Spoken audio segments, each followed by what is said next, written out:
வசனம் மழை போல் பெய்திறங்கும், சத்தியம் மலர் போல் இதழ் விரியும். சத்தியம் சத்தியமே, சத்தியம் சத்தியமே, சத்தியம் சத்தியமே, சத்தியம் சத்தியமே. சத்தியம் சத்தியமே என்ற இந்த அருமையான ஆசீர்வாதமான நிகழ்ச்சிக்கு வந்திருக்கிற உங்கள் எல்லோரையும் இயேசு கிறிஸ்துவாகிய தேவன் தாமே ஆசீர்வதிப்பாராக. நாங்களும் கூட உங்களை அன்போடு வரவேற்கிறோம். பிரியமானவர்களே, நாம் வாழக்கூடிய இந்த கடைசி நிமிடத்தில் வாழ்ந்து கொண்டிருக்கிற நமக்கு இந்த சமூகத்தில் இப்பொழுது எல்லா துறைகளிலும் கூட வளர்ச்சி அதிகமாய் காணப்படுகிறது. அதிகமாக மக்கள் தங்களது வாழ்வின் தரத்தை உயர்த்திக் கொள்வதற்காக எல்லா துறைகளிலிருந்தும் அவர்கள்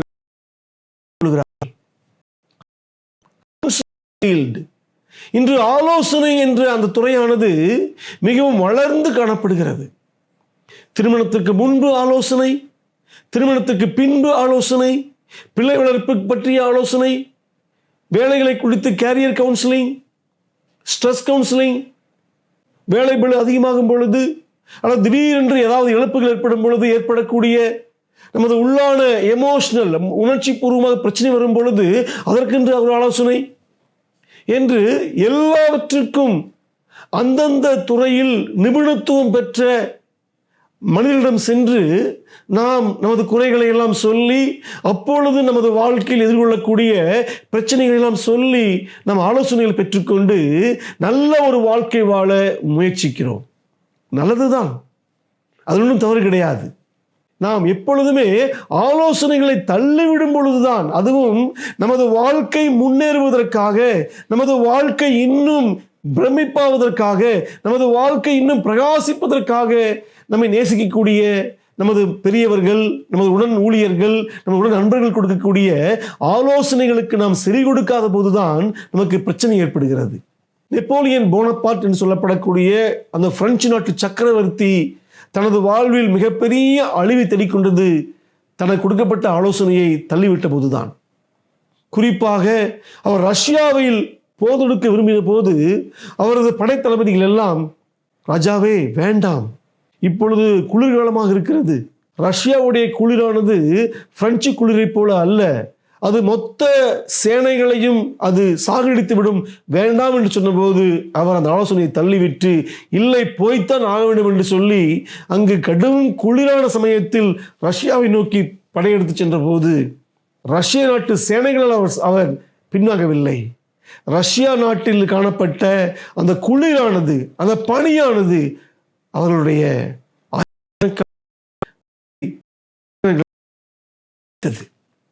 மிகப்பெரிய ஒரு பின்னடைவை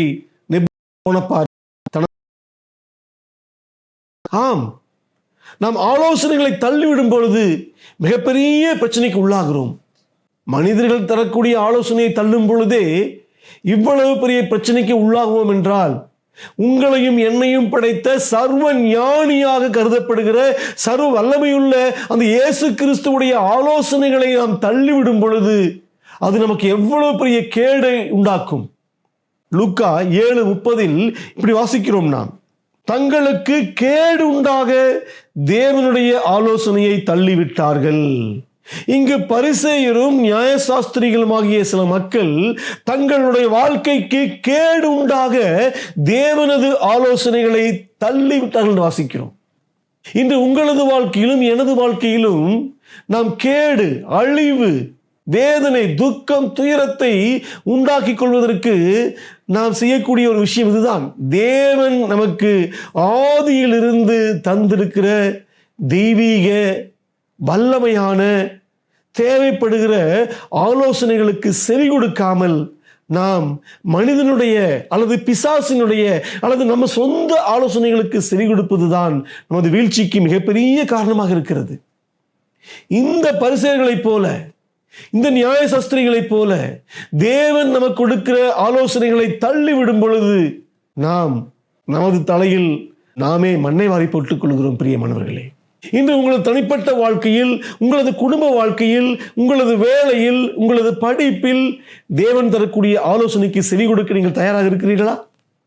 உங்களது வாழ்வின் எல்லா பகுதிகளிலும் நீங்கள் திருப்தியான, ஒரு நிறைவான, ஒரு அர்த்தமுள்ள வாழ்க்கை வாழ்வதற்கு தேவன் உங்களுக்கு தருகிற ஆலோசனைக்கு செவி கொடுங்கள்.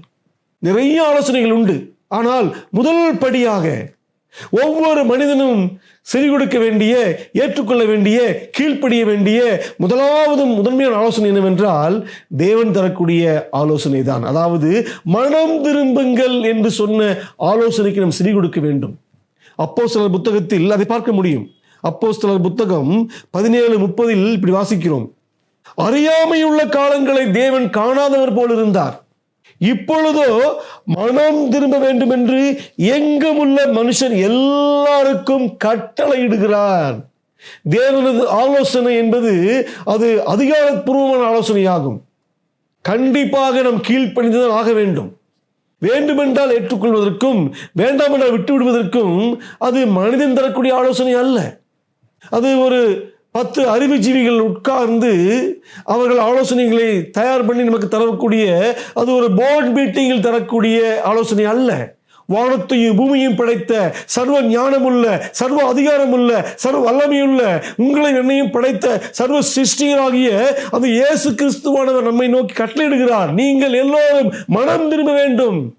உங்களது சொல்லாலும், செயலாலும், சிந்தனையாலும் தேவனது குணத்துக்கு விரோதமாக, தேவனது வார்த்தைக்கு விரோதமாக, தேவனது கட்டளைகளுக்கு விரோதமாக செய்யக்கூடிய எல்லா பாவங்களையும் விட்டு மனம் திரும்ப வேண்டும் என்று எங்கும் உள்ள மனுஷர் எல்லாருக்கும் கட்டளையிடுகிறார். நாம் இந்த ஆலோசனையை தள்ளிவிட்டு நான் என் மனம் போனபடிதான் செய்வேன் என்று சொல்வோமானால் நாம் நமக்கே கேடு உண்டாக்கி கொள்கிறோம். ஏனென்றால் தேவனது கட்டளையை மீறுவது பாவம், தேவனது ஆலோசனையை தள்ளிவிடுவது பாவம்.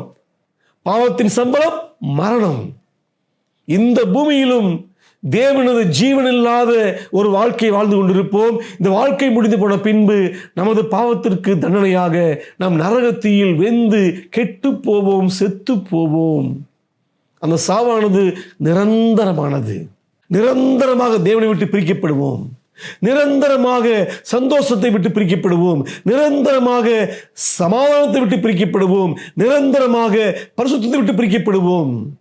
ஆகவே தேவனுடைய ஆலோசனையாகிய, எங்கும் உள்ள மனிதருக்கு தேவன் தரக்கூடிய ஆலோசனையாகிய பாவத்தை விட்டு மனம் திரும்ப வேண்டும் என்று நாம் அதுக்கு கீழ்ப்படிய வேண்டும். பிரியமானவர்களே, இரண்டாவது ஆலோசனை, பாவத்தை விட்டு மனம் திரும்ப மட்டும் போதாது, அதற்கு பின்பு ஒரு அர்த்தமுள்ள, தேவனுக்கு கீழ்ப்படிதலுள்ள வாழ்க்கை வாழ்வதற்கு நாம் இயேசுவை விசுவாசிக்க வேண்டும்.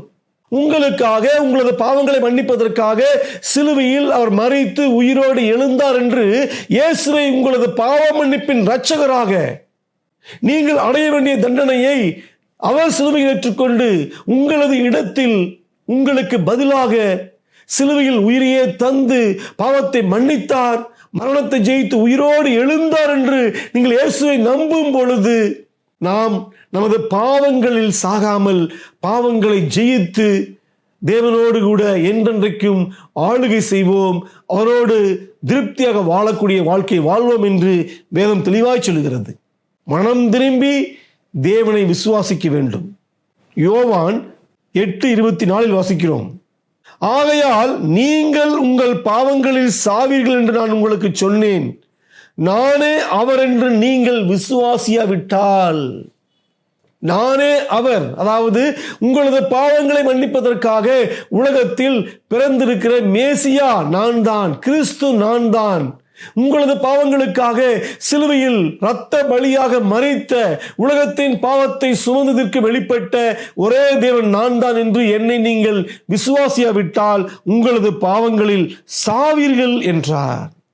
ஆம், இயேசுவை நம்பாத ஒவ்வொரு ஆத்துமாவும், அது யாராக இருந்தாலும் சரி, பெரிய அதிகாரத்துக்கு உட்பட்டிருந்தாலும் சரி, ஞானவானாக இருந்தாலும் சரி, பெரிய பணக்காரனாக இருந்தாலும் சரி, இயேசுவை விசுவாசியாவிட்டால் அவனது பாவத்தில் அழிந்து போவான் என்றுதான் வேதம் சொல்லுகிறது. இயேசுவை தள்ளிவிடுவதற்கு முன்பாக, இயேசு உங்களது பாவங்களை மன்னிப்பதற்காக அவர் சிலுவையில் செய்த அந்த தியாக அன்பை தள்ளிவிடுவதற்கு முன்பாக ஒரு முறை யோசித்து பாருங்கள் பிரியமானவர்களே. தேவனது ஆலோசனையை தள்ளிவிடுவதற்கு முன்பாக ஒரு முறை யோசியுங்கள். என்னை கேட்டுக்கொண்டிருக்கிற பிரியமானவர்களே, ஒரு முறை யோசியுங்கள். நீங்கள் பிறந்ததிலிருந்து இன்று வரை செய்த பாவங்களுக்கான தண்டனைக்காக, அந்த தண்டனையை மன்னிப்பெறுவதற்காக என்ன செய்ய போகிறீர்கள்? எப்படி உங்கள் பாவங்கள் மன்னிக்கப்படும்? தேவன் உங்களது பாவ மன்னிப்புக்காக பரலோகத்திலிருந்து பூலோகத்திற்கு வந்து உங்களது பாவத்திற்காக உங்கள் மேல் வரக்கூடிய தண்டனையை தன்மேல் ஏற்றுக்கொண்டு சிலுவையில் ரத்தம் சிந்தி உயிரையே தந்து உயிரோடு எழுந்த பின்பு அவர் தரக்கூடிய இந்த ஆலோசனை, உலகமெங்கும் இருக்கிற எல்லாரும் பாவத்தை விட்டு மனம் திரும்பி, ஆண்டவரே நான் பாவியாக இருக்கிறேன், எனது பாவத்தை மன்னியும் என்று இயேசுவை நோக்கி பார்த்து, அவர் சிலுவையில் உங்களுக்காகத்தான் மரித்தார், உங்கள் மேல் வரக்கூடிய பாவத்தின் சம்பளமாகிய மரணத்தை அவர் உங்களுக்கு பதிலாக ஏற்றுக்கொண்டார் என்று இயேசுவை நீங்கள் விசுவாசித்தால், அது மட்டுமல்ல, பாவத்தை ஜெயித்து நரகத்தை ஜெயித்து அவர்தான் உயிரோடு எழுந்த ஒரே தேவனாக இருக்கிறார், ஒரே இரட்சகராக இருக்கிறார் என்ற இயேசுவை நீங்கள் விசுவாசிக்கும் பொழுது நாம் நமது பாவத்தில் சாக மாட்டோம். பாவத்தை ஜெயித்து இயேசு உயிர்த்தெழுந்திருக்கிறபடியினால், நாம் இயேசுவோடு இணைக்கப்பட்டிருக்கிறபடியினால் நாமும் கூட நமது பாவத்தை ஜெயித்து உயிரோடு ஜீவிப்போம், என்றென்றைக்கும் அவரோடு கூட. இந்த பூமியில் வாழும்போதும் கூட பாவத்துக்கு நம்ம அடிமையாகாமல் பாவத்தை நமக்கு அடிமையாக்கி நாம் பாவத்தின் மேல் ஒரு வெற்றியுள்ள வாழ்க்கை வாழ்வதற்கு இயேசு நமக்கு உதவி செய்வார். பிரியமானவர்களே, இதுவரை உங்களது வாழ்க்கையில் எத்தனை ஆலோசனைகள் தள்ளிவிட்டிருக்கிறீர்கள்? எத்தனை ஆலோசனை கீழ்ப்பணிந்திருக்கிறீர்கள்? இந்த படிப்பெடுத்தால் எதிர்காலத்தில் நல்ல வேலை கிடைக்கும் என்று சொல்லும் பொழுது அந்த படிப்பை எடுத்து நல்ல வேலைக்கு அமர்ந்திருக்கிறீர்கள் அல்லவா? இந்த பெண்ணை திருமணம் முடித்தால் குடும்ப வாழ்க்கை நன்றாக இருக்குன்னு சொல்லும் பொழுது அந்த பெண்ணை திருமணம் முடித்து நல்ல குடும்ப வாழ்க்கை வாழ்கிறீர்கள் அல்லவா?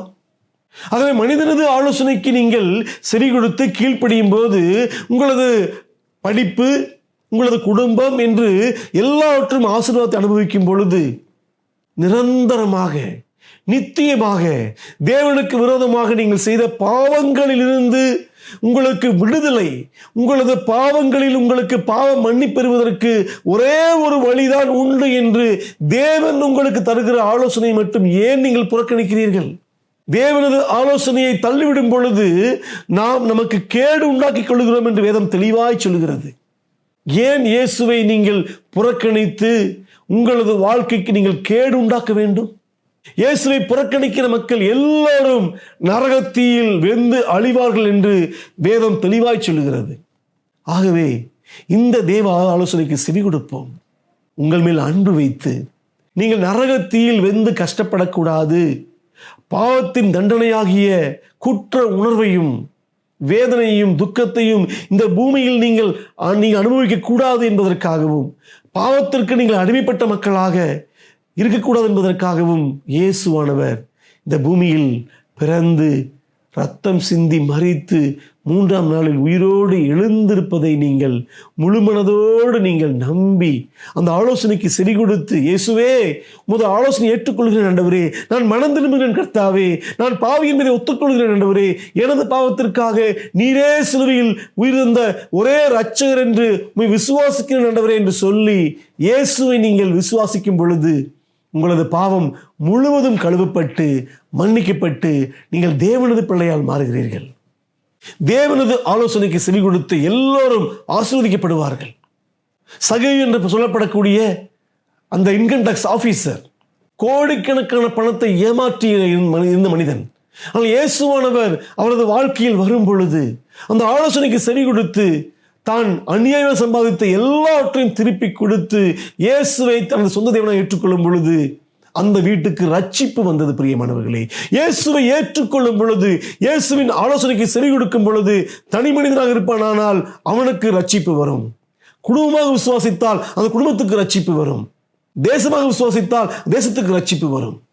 இன்று இதை பார்த்து கொண்டிருக்கிற கேட்டுக்கொண்டிருக்கிற உங்கள் எல்லோரும் இயேசுவைக்கு நீங்கள் செவி கொடுத்தால், இயேசுவின் ஆலோசனைக்கு நீங்கள் செவி கொடுத்தால், இயேசுவின் ஆலோசனைக்கு செவி கொடுத்து அவரை உங்கள் இருதயத்தில் உங்களது பாவ மன்னிப்பின் தேவனாக, கடவுளாக, இரட்சகராக ஏற்றுக்கொண்டால் நிச்சயமாகவே உங்களது இருதயத்திற்கு இன்று ரட்சிப்பு வரும். உங்களது வாழ்க்கைக்கு இன்று ரட்சிப்பு வரும். இன்று பாவ மன்னிப்பு வரும். இன்று நீங்கள் தேவனது பிள்ளையாக மாறுவீர்கள். இன்று உங்களது வாழ்க்கை அர்த்தமுள்ளதாக அழகானதாக மாறும். பிரியமானவர்களே, அவ்வாறு பாவம் மன்னிக்கப்பட்டு ஒரு அழகான, ஒரு அன்பான, ஒரு கிருபையுள்ள, அர்த்தமுள்ள வாழ்க்கை வாழ்வதற்கு தேவன் உங்களுக்கு உதவி செய்வாராக. ஆமேன். இந்த தேவ ஆலோசனைக்கு செவியுடுங்கள். சத்தியம் சத்தியமே.